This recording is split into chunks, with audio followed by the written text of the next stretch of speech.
S3 properties. In this video, we are going to see the properties in S3 and bucket versioning. The first property is URI. URI means Unique Resource Identifier. So it is the standard format which is used to uniquely identify the object which we stored in the bucket. And it helps to identify the location of the object present inside the S3 bucket. And the URI is cannot be accessed through the browser, and it will be used only in configurations or policies. And the format of URI is s3:// bucket name.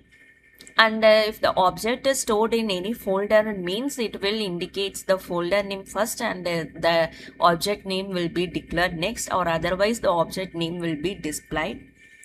Here the folder name is also known as S3 prefix.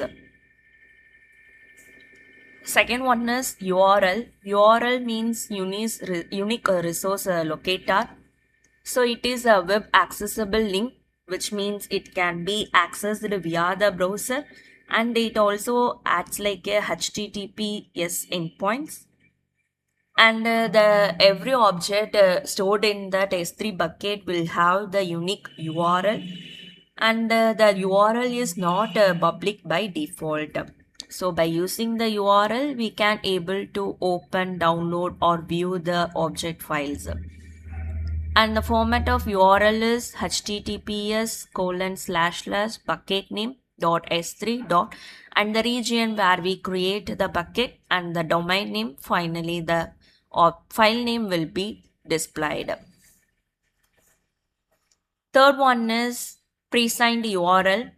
Pre-signed URL is the temporary URL, which means it will allows the only authorized people to access the S3 object. For that authorized people, they don't need to have any AWS credentials.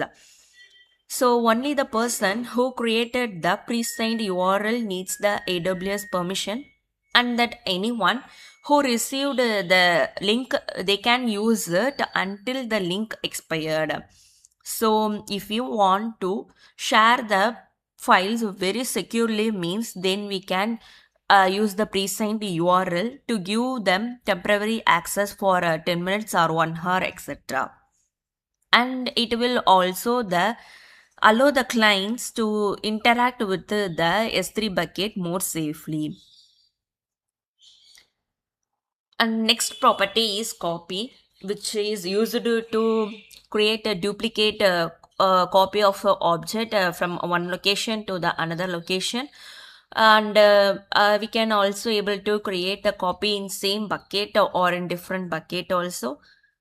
And here the original object remains safe, and it is basically used if I want to back up a file to another bucket, or if I want to copy a data between the folder, means then the copy property is used. Next property is move, which means here we will able to copy the one file from one location to another location. The file which is presented in the previous location will be automatically deleted, which means the original file will be deleted, and the file which we copied in the new location is only available to use. So it is basically like a cut and copy paste method.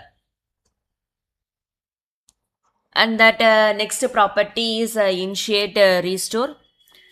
So initiate restore means it is used to retrieve the objects which are stored in that S3 Glacier storage class. We already know that those storage class are known as cold storage, which are cheap. But if I want to retrieve the data from that storage class, means I will wait for so many hours to retrieve the data. So if I want to avoid this kind of situation, means then I must initiate the restore request. Then I can retrieve the object from that storage class very immediately.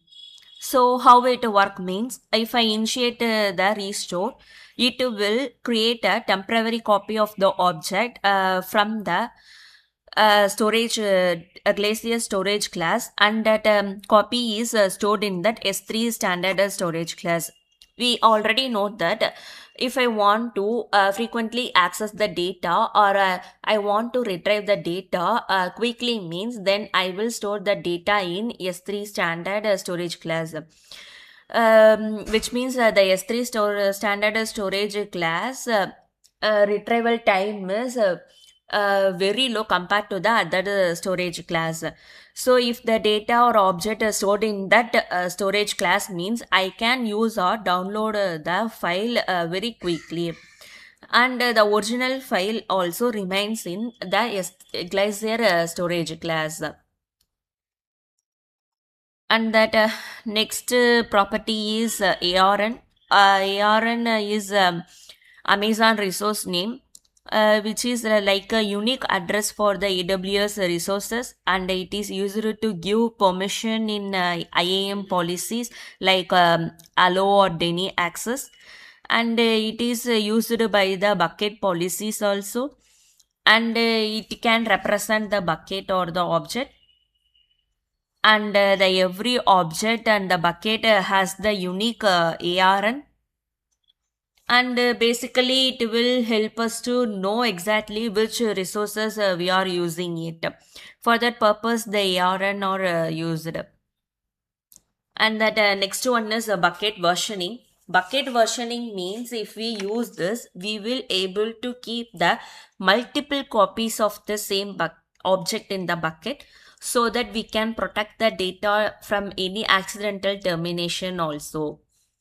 So let us consider the situation. If the versioning is disabled means, if I upload the file, it will be the version 1. If I want to upload the same file means, in the versioning disabled bucket, it will overwrite the file. The previous file will not be present in that bucket.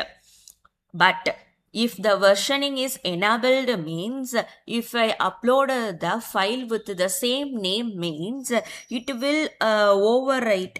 It will not overwrite the file, which means the old version of the file is also present in the bucket, and the new version of the same file is also present in that bucket. So it will help us to protect that data from the accidental termination. Suppose if someone delete the object in the bucket versioning enabled bucket means, it will not directly or permanently delete the bucket. Instead of this, it will add a delete marker to that object. So we can restore the previous version of the file at any time. And versioning can also be enabled, suspended, or disabled, and the disabled is only possible when the bucket is completely empty.